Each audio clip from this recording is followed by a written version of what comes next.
Este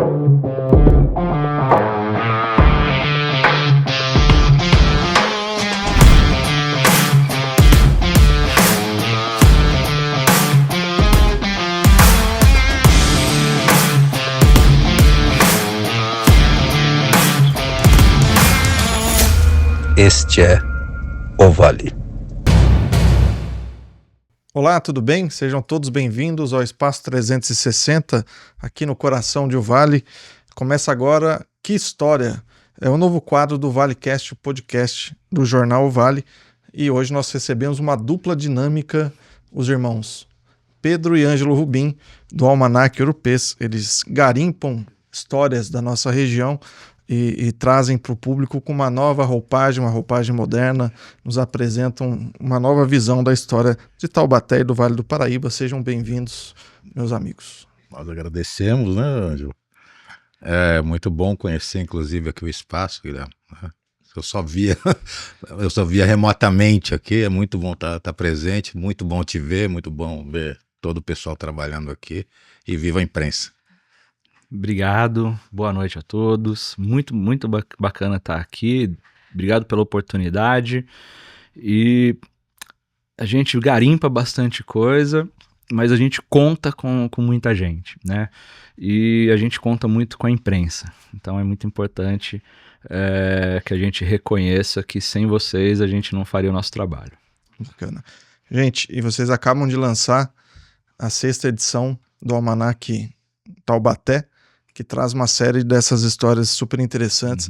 Eu, por exemplo, sou de Taubaté, não conhecia algumas dessas histórias, e uma delas me chamou muita atenção, que é o Caminho Esquecido, né, que está aqui na capa da edição, dessa 6ª edição, que vocês falam de um aventureiro inglês que cruzou o Vale do Paraíba em 1596, atrás de uma cidade do ouro. Como é que é essa história? Olha, essa é uma história baseada numa pesquisa levantada pela professora Lia Carolina Prado Alves Mariotto. Ela localizou, pesquisando em documentos, inventários, em testamentos,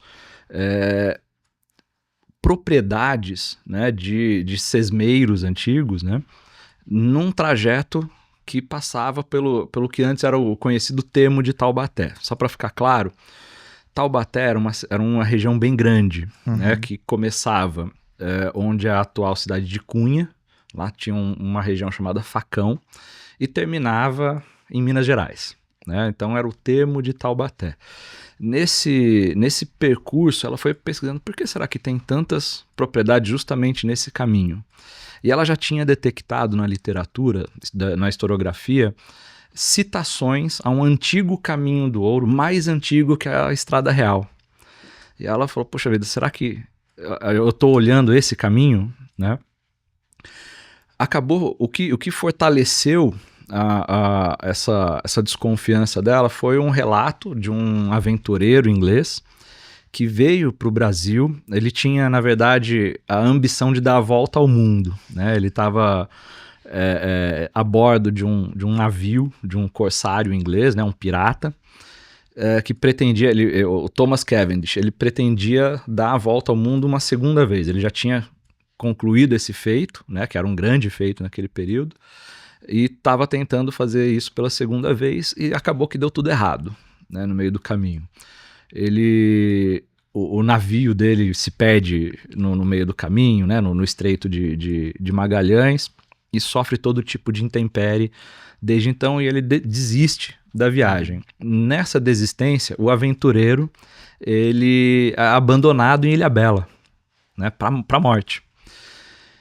Acontece que ele sobrevive, né, e nesse processo de sobrevivência ele é capturado pelos portugueses, é escravizado, e acaba que ele entra numa expedição para buscar a Sabarabuçu. Sabarabuçu é um lugar lendário, seria um monte de ouro, né, que todos procuravam. O mito do ouro. E nesse percurso, né, ele é tão detalhista no percurso que ele vai descrevendo, né, esse caminho, esse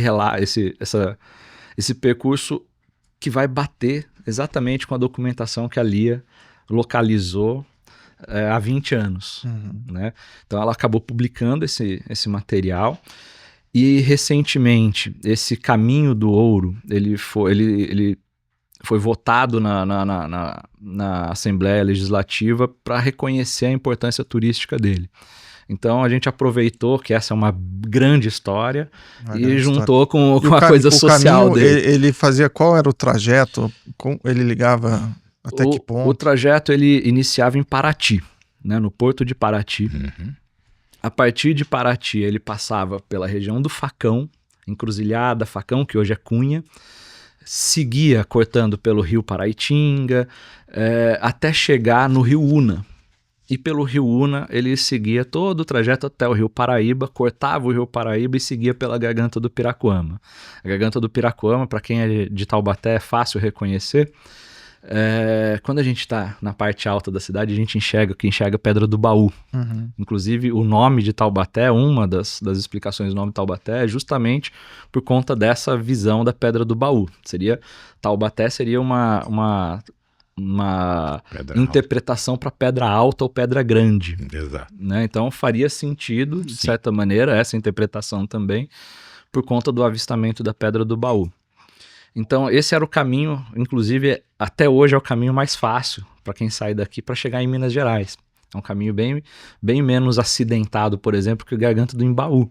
Uhum. Tanto é que em 1702 esse caminho ele é bloqueado. A coroa portuguesa determina o fechamento dele, porque era muito fácil de transpor a serra ali e de repente ter contrabando do ouro e etc. Né? Então, essa descoberta, né, a confirmação da existência ainda hoje do trajeto praticamente inalterado é uma grande descoberta para a historiografia brasileira, né? E tornou-se um ativo importante para a gente explorar isso turisticamente, culturalmente, enfim. Esse é um dos enfoques que a gente tenta trazer aqui para essa revista. Tem um outro aspecto curioso dessa descoberta, é exatamente da onde ela, né, a fonte que permitiu que ela encontrasse esse caminho. Que são os documentos históricos de Taubaté. Taubaté, nós estivemos recentemente no Almanac Taubaté, você vai ouvir alguma coisa, você vai ler alguma coisa sobre o brasão de Taubaté, né, da origem dele no Museu do Ipiranga. E hoje o Paulo Garcês, que é o diretor do Museu do Ipiranga, ele nos confirma que o segundo, né, ele também acredita que o segundo arquivo mais importante no período colonial paulista, que existe ainda, é o arquivo de Taubaté, que foi uma conquista que, por acaso, a professora Lia também fez parte na preservação desse acervo nos anos 60. E é interessante que tudo isso, esse arquivo público, né, esse trabalho de uma servidora num espaço público que permitiu que todo esse estudo existisse hoje. Então isso é mais uma das provas, ou mais um dos elementos que nos fazem, né, sempre levantar a bandeira da preservação, né, do investimento que a gente precisa fazer nesses nossos bens culturais. Você falou dos documentos, né? E eu me lembro de ter lido em um dos almanacs vocês contando, com base na documentação, como Taubaté era vista no período da colônia, né? Era um covil de assassinos, não tinha uma fama das melhores. Não. E isso foi antes da grávida de Taubaté. Então, assim, o que esses documentos falavam? Como Taubaté era vista naquele momento? Tem explicações isso, né? A primeira questão é que alguns bandeirantes que saíram de Taubaté para explorar o ouro em Minas, eles eram bastante belicosos no sentido de dificultar a ação da malha fiscalista da coroa portuguesa. Por quê? Muitas dessas regiões elas eram muito empobrecidas, era difícil chegar lá. As bandeiras elas eram feitas à própria custa era um investimento que se formava. Era um investimento. Então o cara chegava lá, achava alguma riqueza e ele tinha que partilhar essa riqueza com a coroa, né? Então tem muitos episódios de taubatianos que simplesmente não admitiam a partilha das riquezas. E às vezes nem era grande riqueza, né? E um dos revoltosos, inclusive está nessa edição, ele era considerado à época um antifiscalista, né? E o que vai motivar uma dessas impressões sobre Taubaté é justamente que ele tinha dinheiro suficiente para contratar tropas e literalmente trocar fogo com as tropas oficiais, né? Então é comum a gente ver na literatura que os taubatianos semeavam as ruas com chumbo, né? Que é o caso do Jaguara, Que né? era o caso do Jaguara, né? Então a gente tem esses episódios por conta desse momento de conflito entre os taubatianos. Lembrando que os paulistanos, né, o pessoal que vem de São Paulo, estava tentando entrar nesse mesmo lugar, mas os taubatianos chegaram primeiro e acabou que eles tinham mais força para se manter por ali, né? E tem uma coisa curiosa desse período, é que você tinha um racha entre o taubatiano, ele era da capitania de Itanhaém, então era um itanhaense. E você tinha os vicentinos, que eram da capitania de São Vicente. Alguns autores tratam como itanhaenses e vicentinos. Isso não é tão comum, mas alguns fazem essa distinção. E você tinha essa coisa também geográfica. Os paulistas, que eram do Planalto de Piratininga, né? Hoje a capital de São Paulo, e os taubatianos da colônia de Taubaté, né? Eram separados. E parte desses atritos, por exemplo, do que se conhece dos taubatianos lá, foi escrito, a gente reconhece por uma documentação chamada Códice Costa Matoso, que é no Códice Costa Matoso, que foi produzido por um interventor, um burocrata que foi para Minas Gerais. Ele não só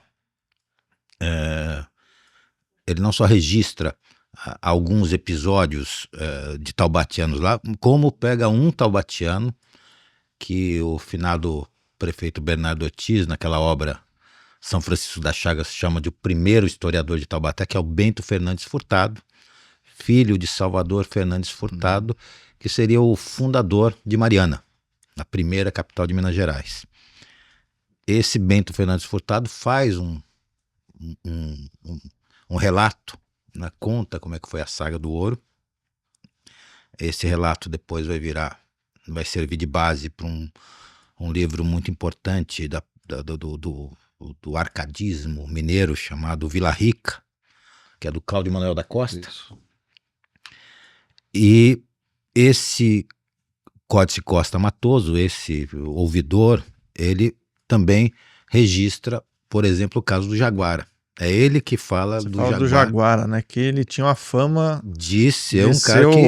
Até anotei aqui, ele era comparado com o cão de 3 cabeças, o Cérbero, que guardava os portões do inferno. O que o Jaguara fez para conseguir essa fama toda? Primeiro é isso, né? O atrito dele por essas questões de posse, né? Quem era dono do ouro, quem era dono das coisas e tal, essa briga por se posicionar naquelas regiões que ainda eram selvagens, entre aspas, né?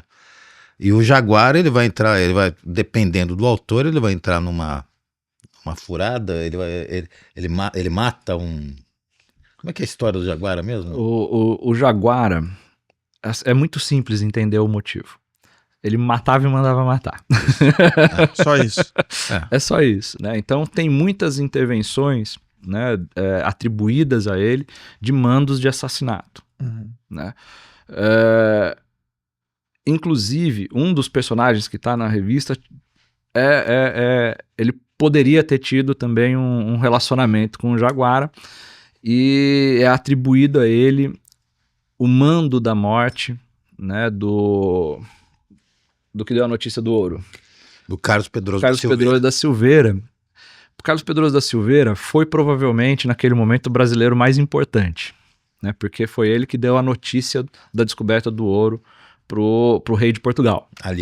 Que, aliás, completou 330 anos. No dia 16 de junho do mês passado. No mês passado, né? no dia 16 de junho, isso ocorreu no dia 16, uma carta muito importante que foi Que muda o Brasil. que muda o Brasil, Muda que de Portugal. 16 de junho Muda a Inglaterra.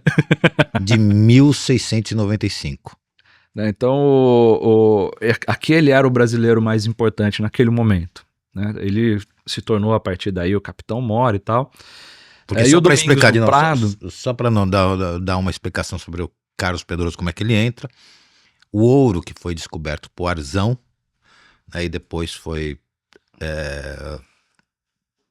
essa descoberta foi confirmada pelo Bartolomeu Siqueira, correto?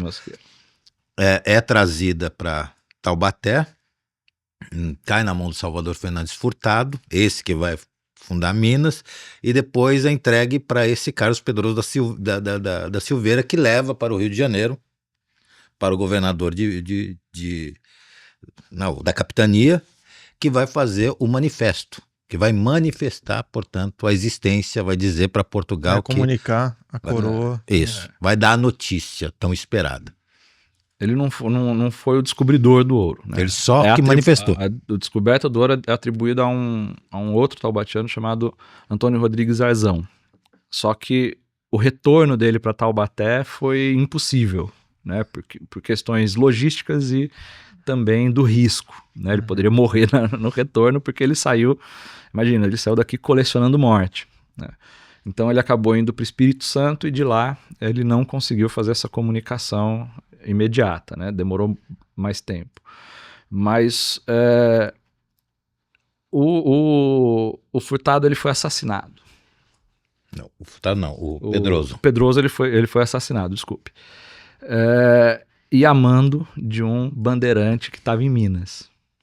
Né? Então, com o assassinato dele, a malha da fiscalista portuguesa se aperta ainda mais.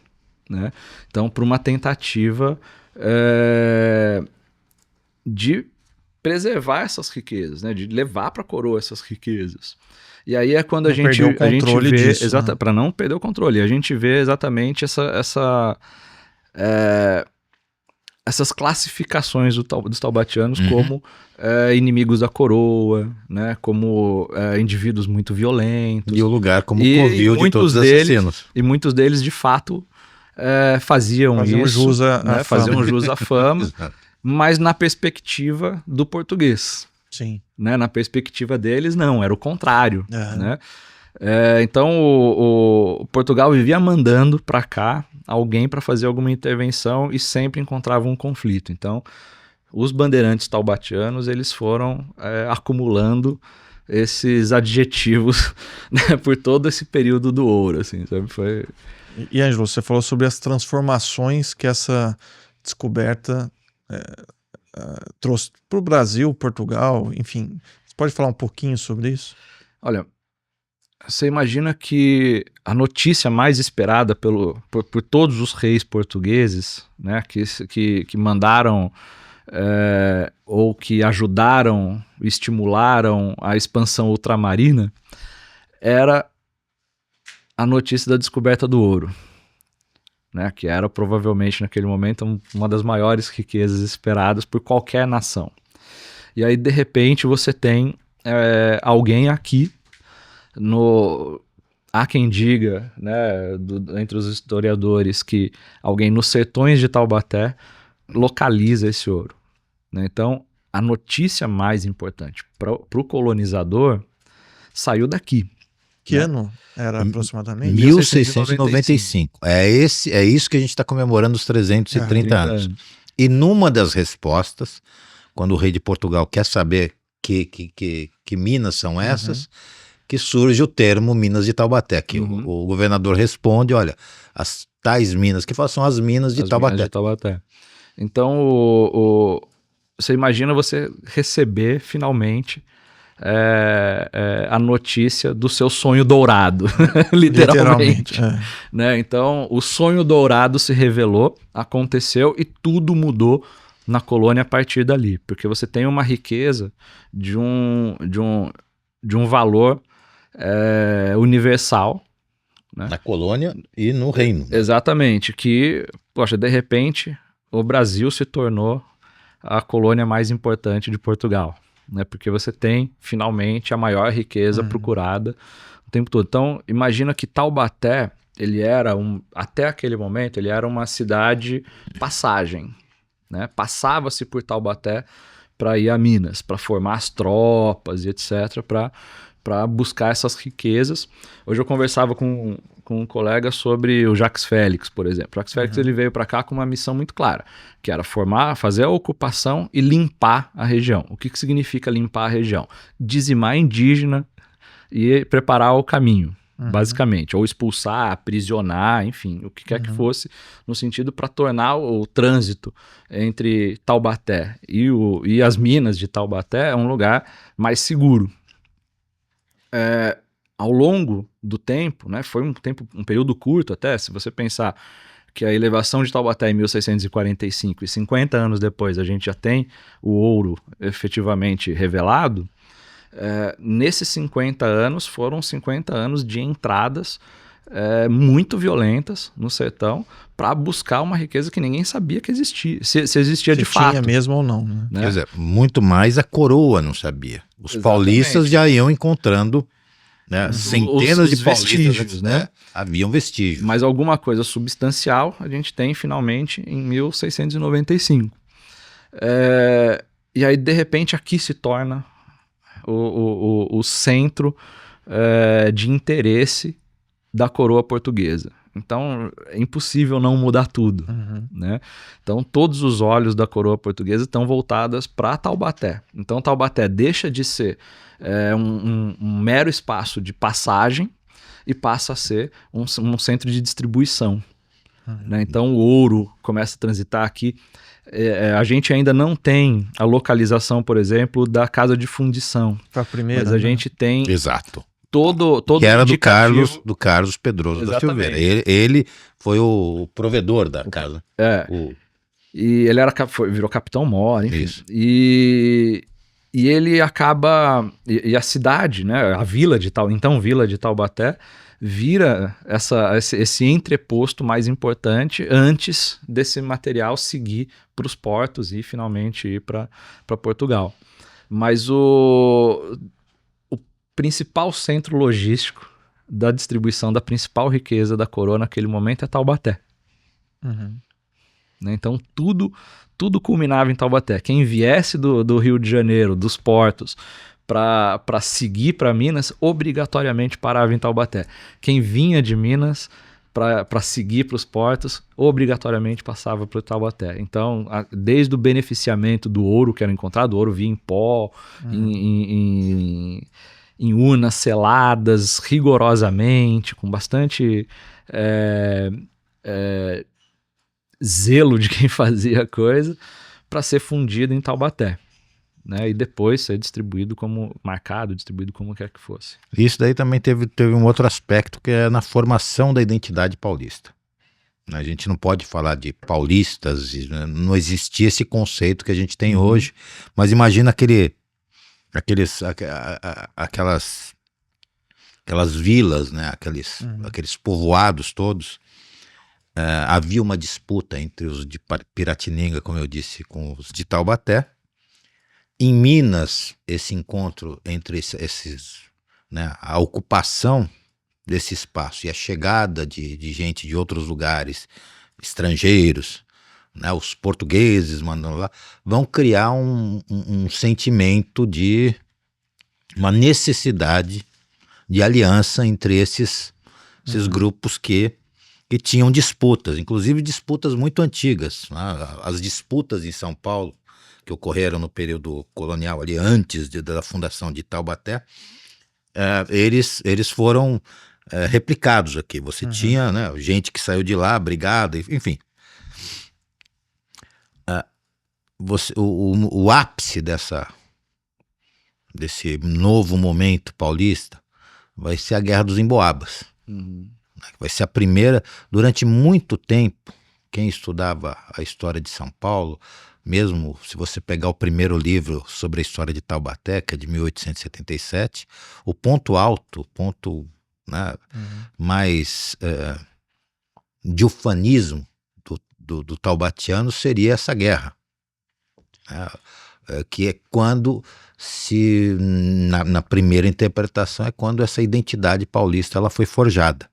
Então as capitanias de São Vicente e Itanhaém vão trabalhar juntas, os paulistas vão se juntar, né? Isso vai ser um símbolo, vai virar algo mítico, né? Algo formador desse paulista que a gente conhece hoje, ou passou a conhecer a partir do século XIX. Séculos depois, a própria figura do bandeirante vai ser ressignificada para criar uma identidade paulista, né? Exato. E hoje a gente vê a figura do bandeirante sendo questionada, inclusive monumentos sendo queimados. Como é que vocês enxergam essa situação? Olha, primeiro são duas coisas para a gente deixar, né, bastante claro. O bandeirante ter essa importância de São Paulo, ele virou um instrumento de propaganda, né, de propaganda política, enfim.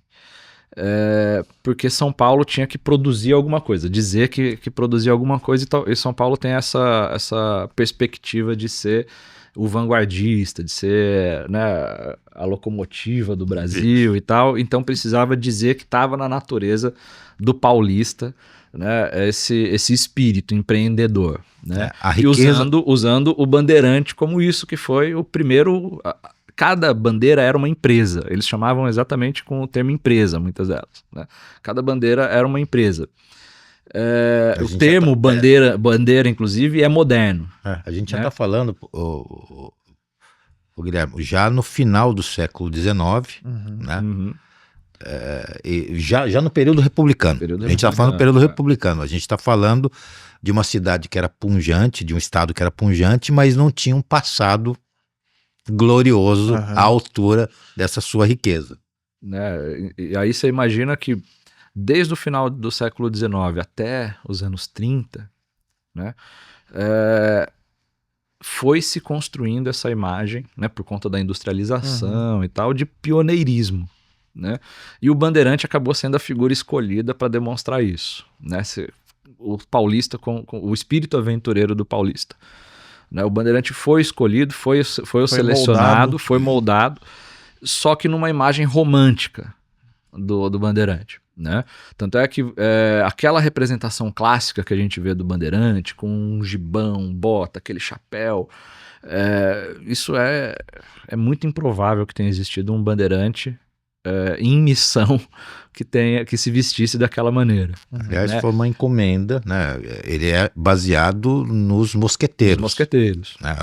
Aquilo lá é uma indumentária de um mosqueteiro à lá Alexandre Dumas, né? Das obras de Alexandre Dumas. Então, esse bandeirante, primeiro, ele tem essa função, né? De ser a imagem da propaganda de Taubaté como pioneiro, de São Paulo como pioneiro. Assim como o Tiradentes foi usado também pela República. Do mesmo jeito. Exatamente. E hoje a gente tem a contestação disso, essa é uma contestação que vem junto de uma análise crítica que a historiografia vem fazendo nos últimos anos, né? Especialmente ali depois dos anos 70, a historiografia ela passou a fazer uma análise crítica sobre esse processo de expansão territorial brasileiro, especialmente daqui da nossa região pro interior, né? O quão violento foi esse processo. Se a gente pegar a literatura taubatiana é bem cheia disso, né? De os cronistas, etc., falarem, olha, que o Jacques Félix veio aqui todo heróico e pacificou a região e etc., né? Essa pacificação, ela tem significado prático, né? O cronista, o memorialista, ele pinta com uma tinta bonita, mas na verdade foi pintado com sangue. Essa é a realidade. Então, a gente tem uma análise crítica que a historiografia vem fazendo com muita propriedade nos últimos tempos, e é importante que seja feita.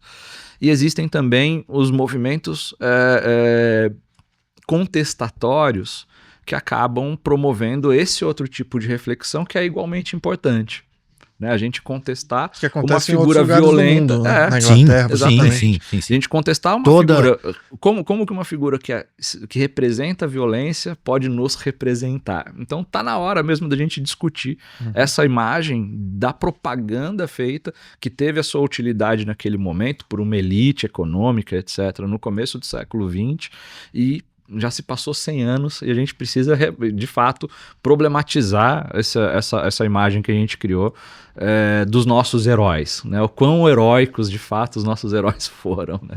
Não, o quão humanos, né, o quão humana foi essa saga. Né? Eu acho que o que a gente coloca em questão é algo que algumas nações que produziam livros, lembrando que a gente é neófito como país na produção de literatura impressa, né, na difusão de ideias. Alguns países já enfrentaram essa questão há muito tempo, né, muito mais tempo do que a gente. Então, é chocante para a gente estar passando por esse processo. Para muita gente isso é chocante e tal. Mas é algo que a gente tem que enxergar da forma mais natural possível, porque essa contestação, essa observação mais profunda sobre os fatos, sobre esses fatos e todas as consequências que ele traz, são absolutamente normais. Né? Faz parte do processo evolutivo de uma sociedade. Bacana. Pessoal, agora vamos pular só um pouquinho no tempo, vamos para 1822. Eu, quando morava em Taubaté, morava perto da Avenida do Povo. Então, todo 7 de setembro eu acordava bem cedo com o teste dos microfones para os desfiles, mas eu não sabia da relação que Taubaté e outras cidades da nossa região tiveram com essa saga de Dom Pedro I até o Ipiranga, né? E tem algumas peculiaridades quando ele visitou Taubaté, né? O que aconteceu lá, que ele achou as mulheres feias? O que aconteceu nessa passagem? A gente tem que sempre lembrar que são os cronistas que contam essas histórias. E, obviamente, os cronistas queriam pegar as coisas mais picantes. Dom Pedro, quando chega em Taubaté, o que ficou mais evidente é quando ele... alguns cronistas contam que avisados da sanha de Dom Pedro, as mulheres foram escondidas. E Dom Pedro, não encontrando nada, ele vai se aventurar com uma prostituta. E depois dessa aventura em Taubaté, falando na questão das mulheres, ele vai conversar com Andrada, né, e vai falar: sua terra maravilhosa, as pessoas divinas, mas como haviam mulheres feias naquele lugar.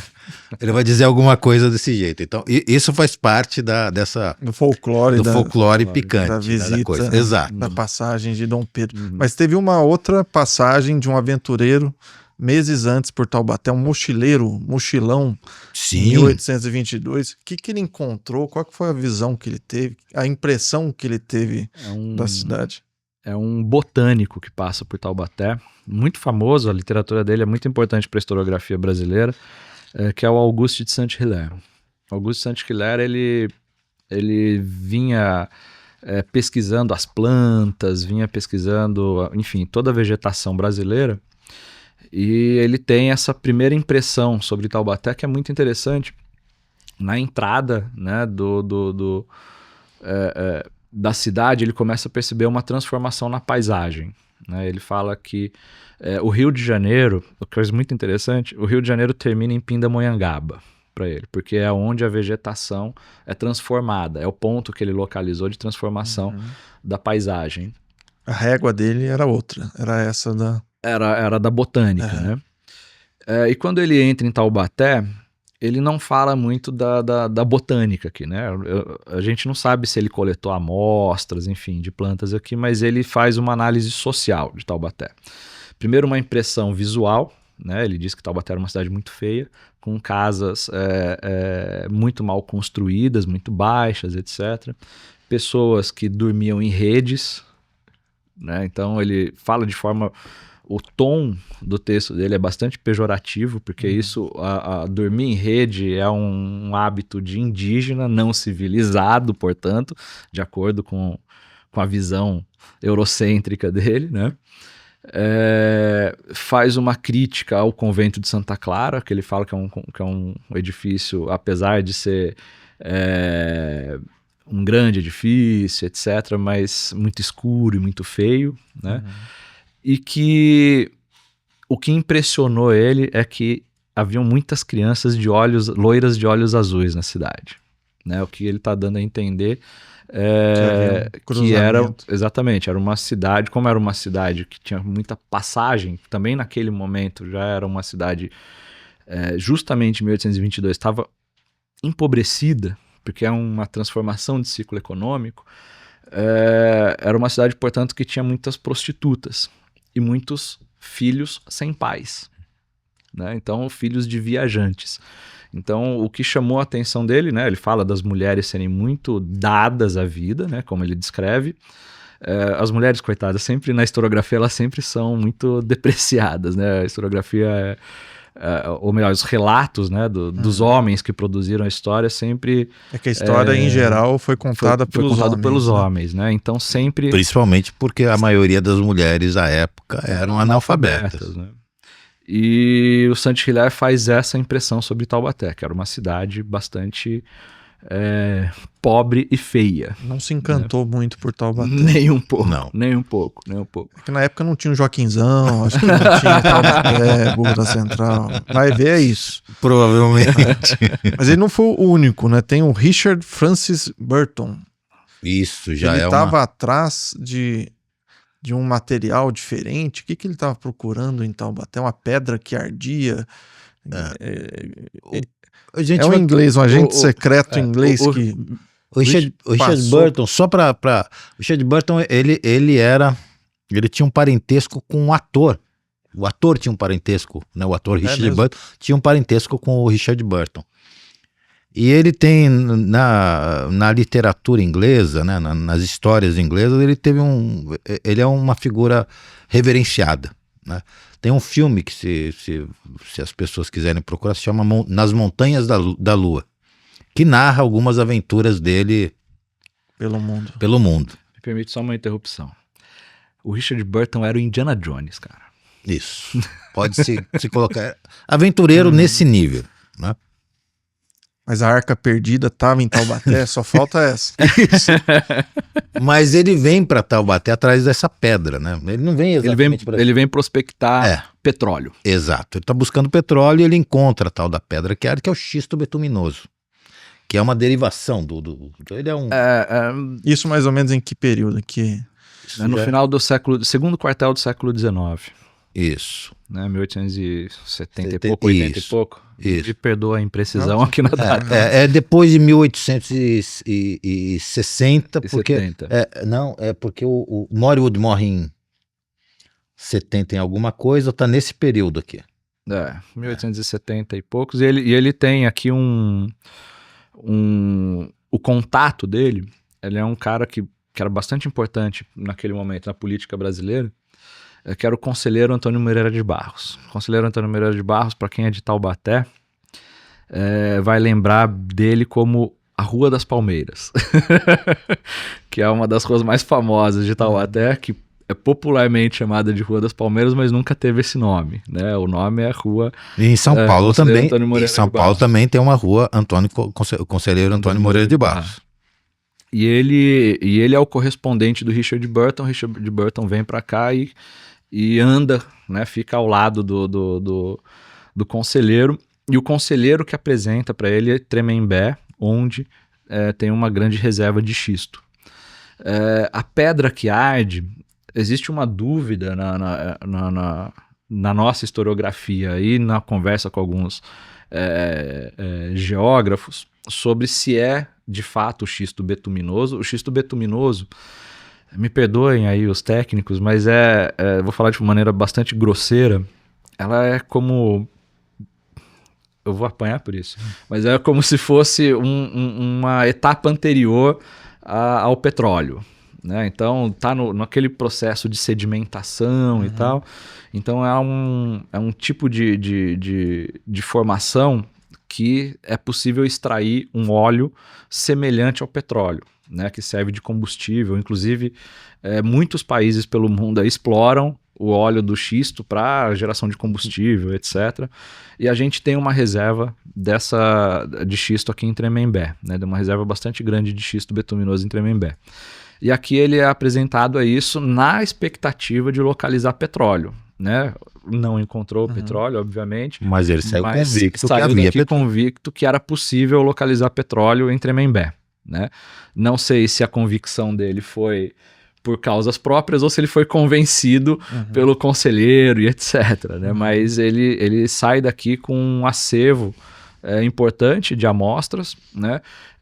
E presentes, né? Um deles, inclusive, o acervo do Richard Burton, ele está disponível online, então você localiza lá mapas e cartas do conselheiro Antônio Moreira de Barros para ele nessas aventuras que ele estava fazendo aqui pelo Brasil todo.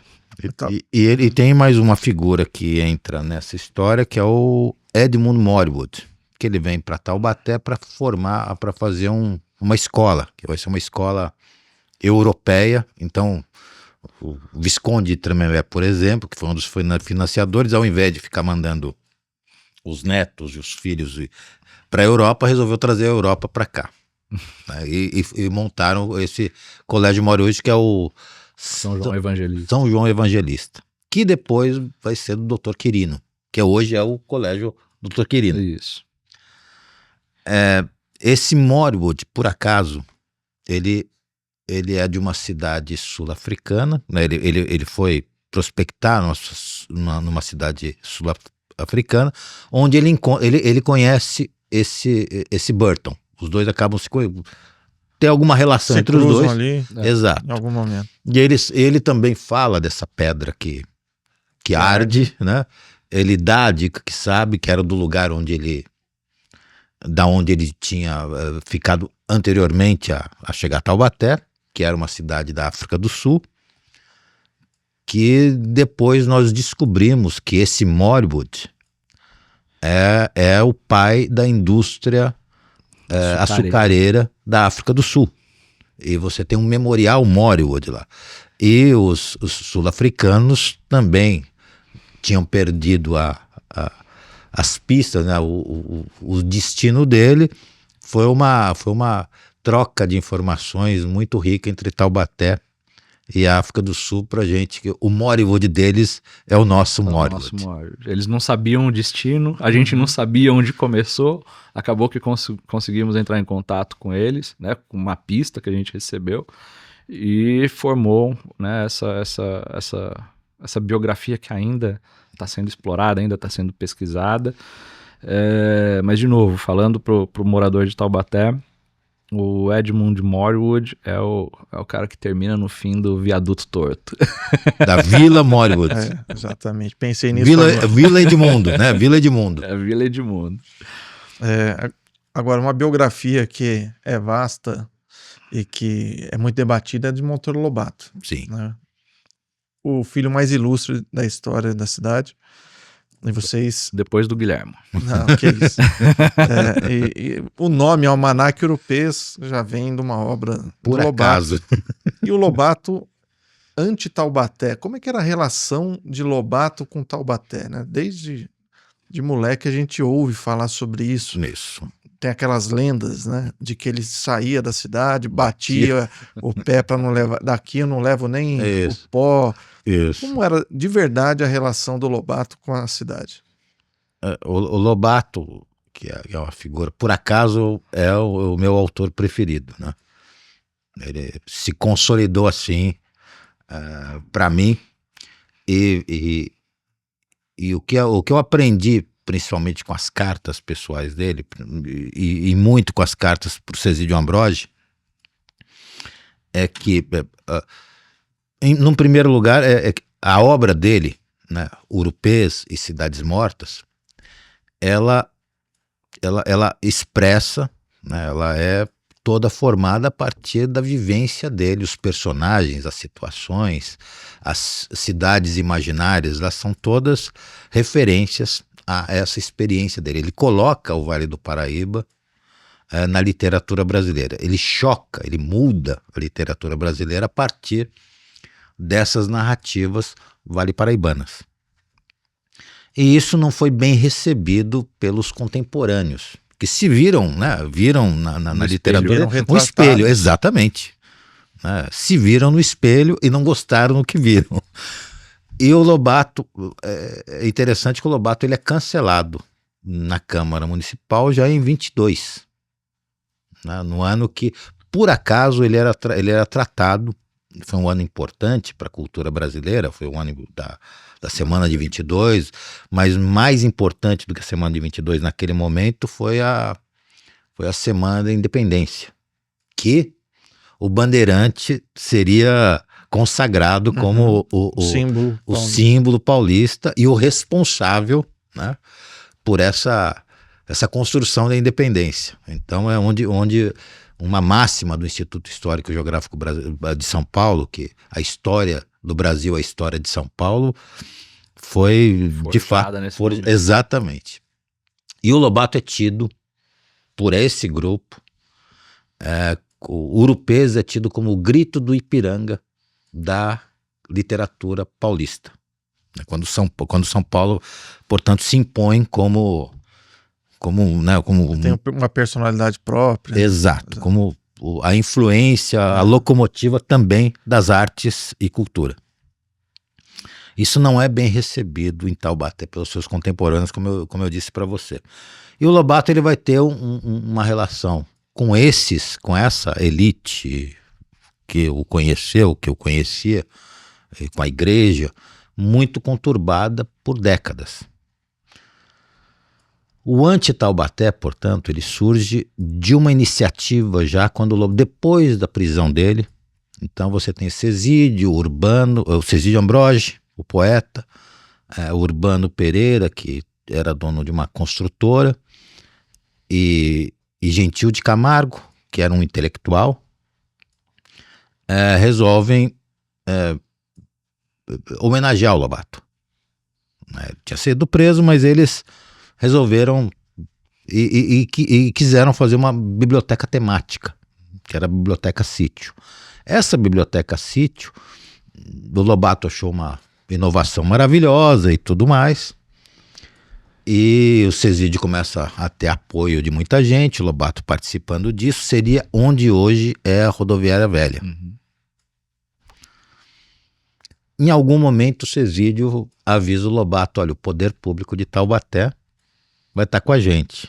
E o Lobato diz para o meu amigo, não vai sair. Se eu estou envolvido na coisa, não vai sair. Porque esses caras me detestam, esses caras têm as ideias meio estreitas. Enfim, ele coloca o que ele pensava, os elogios para esse pessoal que ele conhecia bem. E ele falou, eles não vão homenagear um sujeito que é anti-Taubaté desde pequeno. E o anti-Taubaté é nesse sentido. Né? Tem uma outra coisa que, para exemplificar o que é ser o anti-Taubaté, é na campanha de 45 do Luiz Carlos Prestes. Então o Lobato ele faz um texto de apoio a Luiz Carlos Prestes, apoio ao Partido Comunista. E nesse texto, que é um texto muito, muito forte, ele compara, ele divide a sociedade entre flores e esterco. As flores seriam da onde ele saiu, que ele se sentia, né? É uma situação muito cômoda para mim. E o povo seria o esterco, o que alimenta, o que dá, né? O que dá energia para esse. E quando ele fala do anti-Taubaté, é exatamente isso. Seria muito interessante que eu continuasse, né? Eu sei como são as flores aí. Ele era da elite e poderia ter continuado. Exatamente, mas ele foi o ombudsman dessa elite. O que ele traz para a literatura, o que é o grande questionamento, a grande reflexão que ele acaba fazendo é essa reflexão.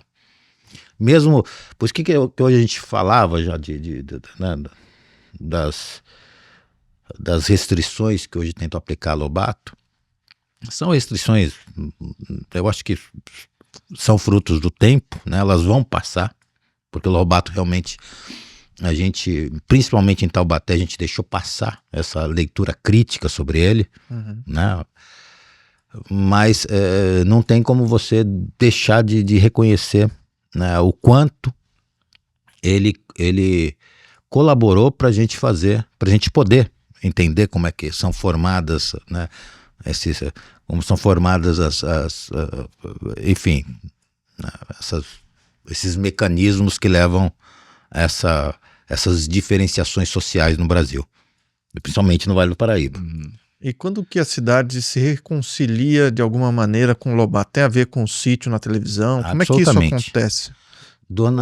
Só para contar isso daí, tem uma frase que é da dona Patrícia Guizar, recentemente, infelizmente faleceu, que ela dizia assim, ela gravou pra gente: depois do sítio da Globo, todo mundo virou amigo de infância do Lobato. Então, É um marco, né? O Lobato na TV virou essa referência porque passou a ser uma marca importante, passou a ser uma marca.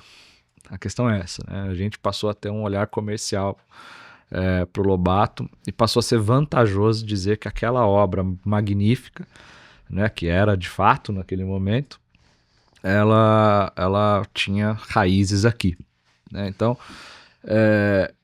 toda obra infantil do Lobato e toda obra adulta do Lobato, a gente consegue enxergar nela os tipos locais, o tipo Vale Paraibano, né? E ele nunca escondeu isso em momento algum. Inclusive naquilo que ele mais gostava de fazer, que ele desejava fazer, que era ser pintor. Né? Então a gente vê as caricaturas, etc., sempre retratando o tipo taubatiano. E essa separação do Lobato de Taubaté, ela não acontecia na sua intimidade, né? Ela era uma coisa muito mais exógena do que uma coisa própria, né? Porque a comunicação íntima dele com a família, etc., era sempre era sempre saudosista com Taubaté. uhum. Então o Lobato ele não perdeu isso com o tempo, né? Mas a imagem pública dele, o Lobato era um sarcástico, assim, acima de tudo, né? Então as personagens que ele vai criando ao longo da vida, a gente vê, são personagens com uma carga de crítica muito grande. Deixa eu até pegar esse ponto aí, Ângelo, para reforçar isso que você perguntou né, como é que televisão, né? como é que reconcilia. exatamente, não houve de fato, e você, como de Taubaté, você sabe muito bem, né, Taubaté optou por um lado de Lobato, né, por uma faceta de Lobato que era da literatura infantil. A literatura adulta, essa Que é tão boa quanto? tão boa quanto, ela foi negligenciada, ou pelo menos Abafado. ou menos explorada, para ser mais justo, talvez. E esse desequilíbrio ele foi cada vez mais evidente, né, a ponto do sítio, em um determinado momento, o mais importante daquele museu era não a pesquisa, quer dizer, como ele foi projetado para ser, mas sim essa coisa de ser. Eu usei uma vez, eu não devo usar mais isso, eu chamava de cosplay da TV Globo. É muito feio falar isso, mas é mais ou menos isso. Ele ficou, né, apenas naquilo de representar essa coisa infantil, de falar da coisa infantil, ou recriar, né, ou ampliar, inclusive, a obra infantil do Lobato, escrever coisas novas. Portanto, também isso peguei com algumas figuras mais antigas em Taubaté. Isso não foi uma obra do acaso. Né? Foi uma coisa consciente. Né? Não discutir esse Lobato incômodo, esse Lobato taubatiano, foi parte de um projeto. Né? Agora a gente está no momento que é necessário discutir esses pormenores, né? Discutir o Urupês, discutir o Cidades Mortas, discutir o Ideias do Jeca, discutir as cartas de Lobato. Mas vocês acreditam que o cancelamento, o julgamento com o olhar de hoje da obra de Lobato, por exemplo, não faz exatamente o movimento contrário, que é de apagar?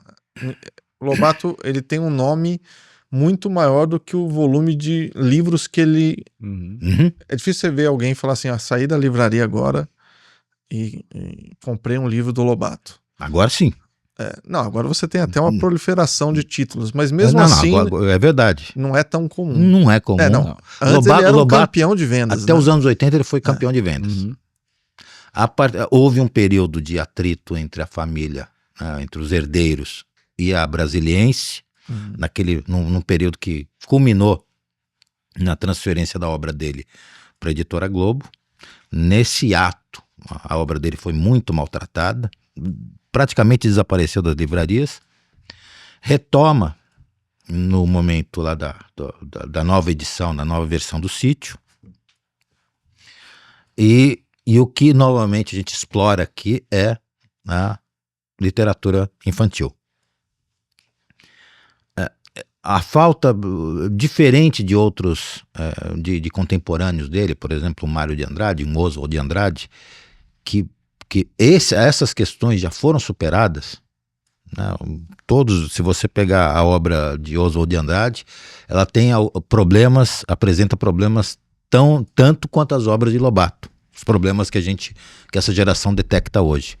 Mas a falta de pensamento crítico sobre Lobato, mais amplo, você teve em Campinas, né, o núcleo que recebeu, inclusive, o acervo dele. Houve muita produção, mas ela repercutiu, por incrível que pareça, ela repercutiu muito pouco em Taubaté. Uhum. Nós não discutimos, o Sítio nunca fez um seminário para tratar da obra adulta, dos problemas possíveis. Falta encarar de frente essas questões. Olha, Guilherme, é uma questão... Sem medo de discutir a questão do racismo, da eugenia. Enfim. É uma coisa que a gente falou agora há pouco, né, da criação do herói, né? A gente estava falando isso a respeito do Bandeirante, né? É muito semelhante. O Lobato, ele passa por essas fases, né? Ele é uma figura importante da identidade taubatiana, mas agora jogou-se luz a essa questão e ela precisa ser analisada de forma crítica, né? Assim como as multifacetas do Lobato. O Lobato, né? Toda vez que eu saio para falar sobre o Lobato, seja na academia, seja numa escola, seja num evento literário, eu gosto de falar uma coisa para começar a conversa. O Lobato, uma das descrições sobre o Lobato, ele parecia um indiano. Um indiano, os trejeitos, a aparência, inclusive a cor de pele, né? Ou seja, a gente já está admitindo que o Lobato não era um branco, né? Não era ariano. E aí a outra questão o Lobato ele é multifacetado. Isso é uma coisa que todo mundo já detectou, mas é importante a gente reproduzir isso porque é relevante. Nesse Almanac 6, você vai ver o quanto a Segunda Guerra Mundial afetou na obra dele. Né? O Lobato ele foi um eugenista. Né? Ele foi um eugenista praticante. Né? Aliás, foi um propagador da eugenia. Propagador da eugenia no Brasil, muito relevante para isso. E é preciso lembrar também que a eugenia ela foi considerada uma ciência, ela é considerada, né, na história uma ciência importante para desenvolvimento de muitas tecnologias, de muitas coisas, mas atingiu essa faceta que a gente viu na Segunda Guerra, né? E o Lobato ele vai fazer justamente essas críticas. Ele cria uma obra chamada Chave do Tamanho, que pra gente é a primeira grande ficção científica brasileira, né? Na Chave do Tamanho ele questiona, né? A Dona Benta está muito sentida por conta da guerra, e ela questiona o excesso de morte dos netinhos, né? Quantas vovós pelo mundo estavam entristecidas por conta das mortes de inocentes. E a Emília, ela dá uma cheirada no pó de pirlim-pim-pim e vai parar na casa das chaves, né? São essas chaves elétricas, assim, né? Os disjuntores. E uma das chaves que ela atinge é a chave do tamanho, encolhe toda a humanidade de uma vez só. E extermina pelo menos a metade da humanidade de uma vez só. Uma extinção em massa provocada pela Emília. O Pedro falou que a Emília é o primeiro Thanos. E tem uma coisa, duas coisas curiosas, como a gente o pó de pirim-pim-pim era cheirado, né, diferente da Do que da se- suavização que a televisão fez, né? O que é muito importante, o que é interessante sobre vários aspectos. O pó de pirim-pim-pim, a forma como ele era usado, gera discussões interessantes. É muito bacana. E ela confronta as lideranças da guerra. A Emília sai viajando com o pó de pirim-pim-pim, ela e o Visconde, confrontando as lideranças da guerra. Ela faz uma crítica duríssima ao Hitler. Naquele momento a guerra ainda estava no seu auge. Não se sabia, por exemplo, do massacre. Ainda não se sabia do Holocausto. do Holocausto, tá? Ela confronta o Hirohito no Japão. Ela vê, ela chora as mortes que estavam acontecendo na Rússia e exalta os americanos, né? Porque ela vai para os Estados Unidos, acaba vendo um desenvolvimento dentro de um balde de uma comunidade inteira, enfim. Em contos posteriores, o Lobato ele faz um conto avulso em que a Emília ela vai ver um teste nuclear. Então ela vai até o atol de Bikini para ver aquela, acho que foi a maior bomba testada, né? Para testemunhar o teste da bomba atômica. Né? Ela vê, volta horrorizada, ela roubou lá do Visconde o pó de pirim-pim-pim, ela fica horrorizada com o que viu e 3 meses depois ela começa a perder os cabelos. Ela entra em desespero, né? Porque ela se viu contaminada pela radiação da bomba. E ela é salva pela pessoa mais sábia do mundo, que é a tia Anastácia, olha que interessante, e o tio Barnabé, que era capaz de curar todas as doenças. Numa outra obra, né, para a gente ver essa dicotomia do Lobato, também no contexto da guerra, a Dona Benta e a tia Anastácia, elas são consideradas as maiores chefes de Estado do mundo. Né? Então elas são convocadas para tentar pôr fim na guerra. Acabam frustradas depois, porque por conta da insistência do homem em errar, mas elas são consideradas, 2 mulheres, uma delas uma mulher preta, consideradas as maiores chefes de Estado, né, do mundo. E a bomba atômica entra no cardápio do Lobato. Inclusive na última entrevista dele ele fala que as nações só vão a gente só vai chegar à paz quando todas as nações tiverem bomba atômica, né? Uma frase que a gente vai ver ressignificada ao longo da história brasileira, né? Por várias outras lideranças políticas principalmente, mas isso entra na obra dele. Ele era um editor contínuo da sua obra, né? Então uma das suas últimas obras, que é a história do mundo para crianças, é encerrado com a bomba atômica, e ele decreta que existe uma história antes e depois, né? Ele decreta o surgimento da era atômica. Então ele a partir da Segunda Guerra ele começa a questionar essa separação entre homens, né?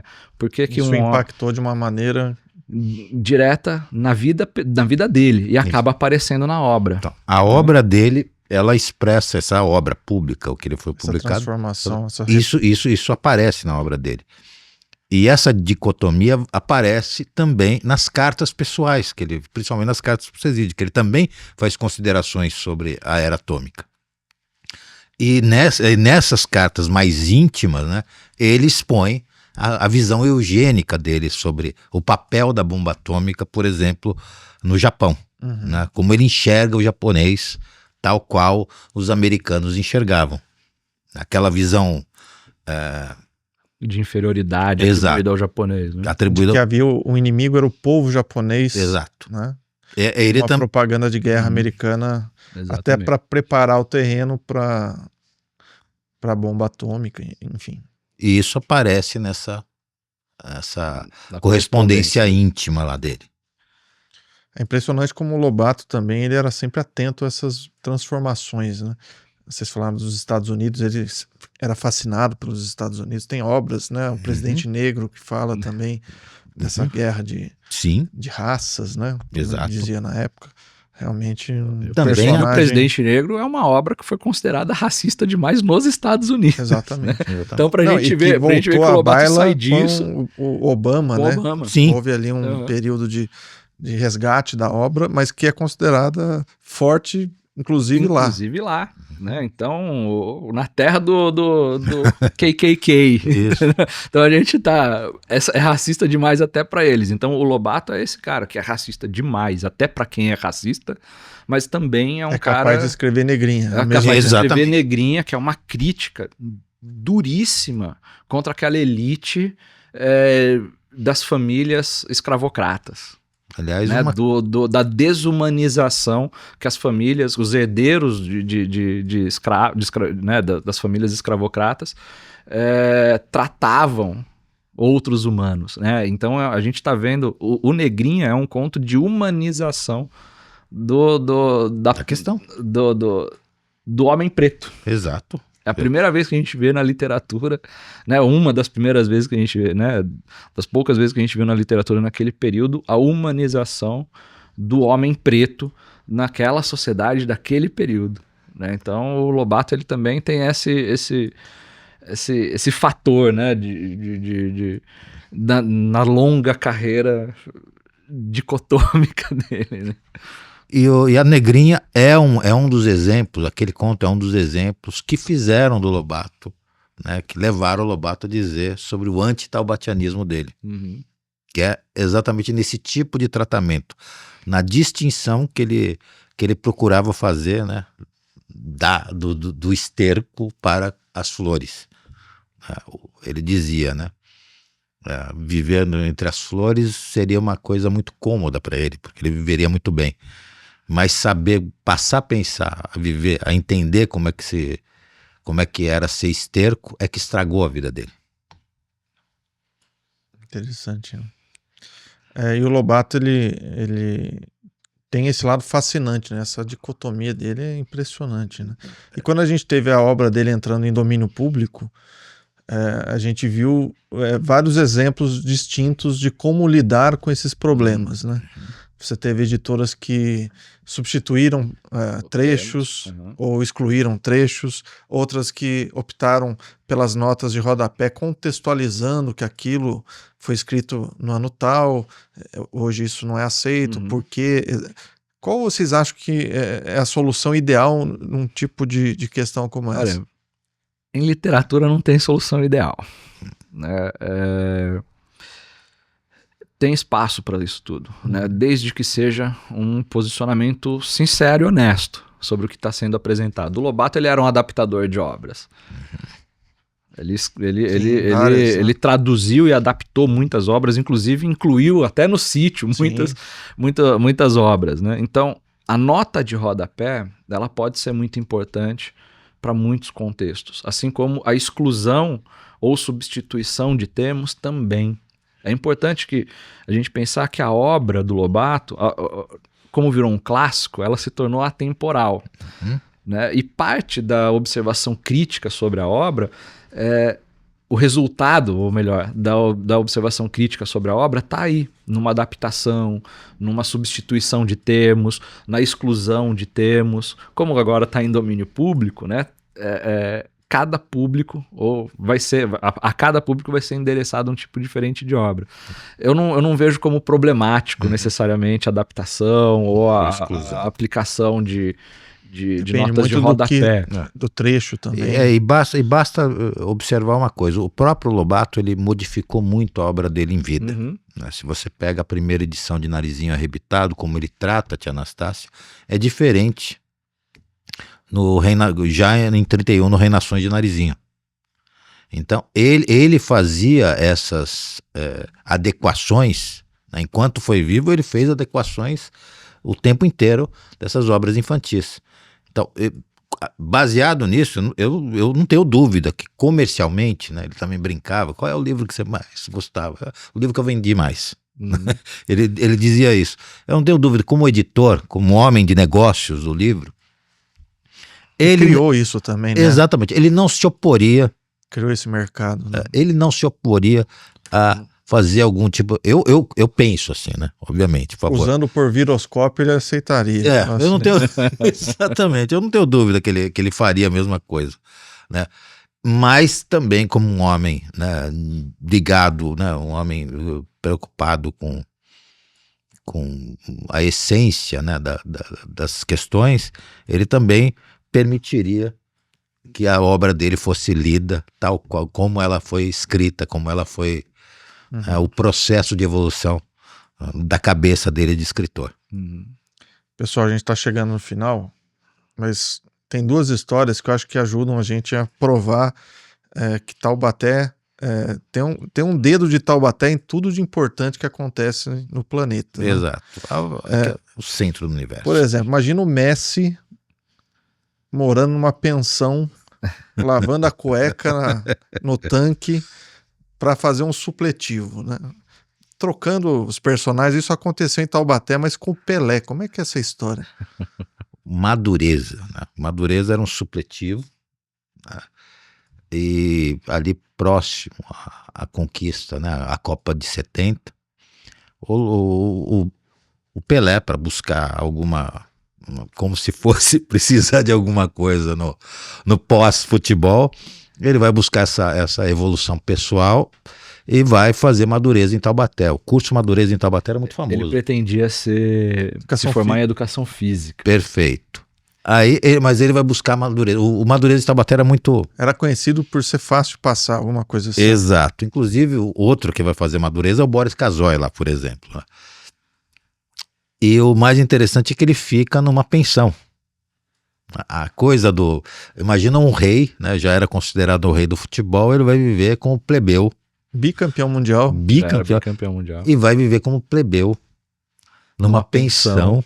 Né? Esperando, vai fazer o Madureza direitinho, não vai ter nenhum tipo de privilégio por isso. Não vai buscar nada disso, né? Não consegue nada disso. E de repente, isso os cronistas que testemunharam os fatos contam lá dele de repente indo lá lavar as cuecas, né? Os pessoal vai lá, inclusive eles falam que eles ficavam admirando o tamanho do pé. Eu não sei bem o que eles estavam querendo dizer com isso, mas o tamanho do pé do Pelé, lavando cueca e pendurando as cuecas dele nos varais. Me lembro de uma reportagem do jornalista João Paulo Sardinha sobre a redação que o Pelé fez naquele período, que o que se diz é que seria uma redação como nós podemos ganhar a Copa de 70. Exato. Então o Pelé falava sobre o caminho que a seleção precisaria, como ela precisaria jogar, enfim. É um documento especial do futebol que está perdido. Exato. Se alguém souber... Meu Deus do céu, é verdade. Uma relíquia. Uma relíquia. E Taubaté também é o berço do rock brasileiro. Exato. É uma frase cunhada pelo Tony Campelo. Tony Campelo ele é o introdutor do rock no Brasil, né? Ele diz numa entrevista para o estado de São Paulo que Pompeia que nada. O rock brasileiro nasceu em Taubaté, né? Então, Tony e Celi Campelo são os precursores aqui no Brasil, né? Os introdutores aqui do rock no Brasil. Né? Primeiros grandes ídolos. Ídolos do rock. E Taubaté é pródiga nisso, né? A gente está escrevendo agora um outro material sobre uma outra banda recente, né? Que está em atividade, que ela é a introdutora, a precursora, a ampliadora de um estilo de música que eu admiro muito, que é o horror punk, né? Então tem uma banda Taubaté que é os Zumbis do Espaço, que eles são considerados o ícone máximo no Brasil desse segmento do rock nacional, né? Então a gente tem alguns elementos importantes assim na história da música brasileira, especialmente do rock aí para contar. Né, e o Tony Campelo, só para como ele foi disruptivo naquele momento, ele dizia assim, né, que Taubaté, quem mandava em Taubaté em primeiro lugar era o bispo, depois o delegado.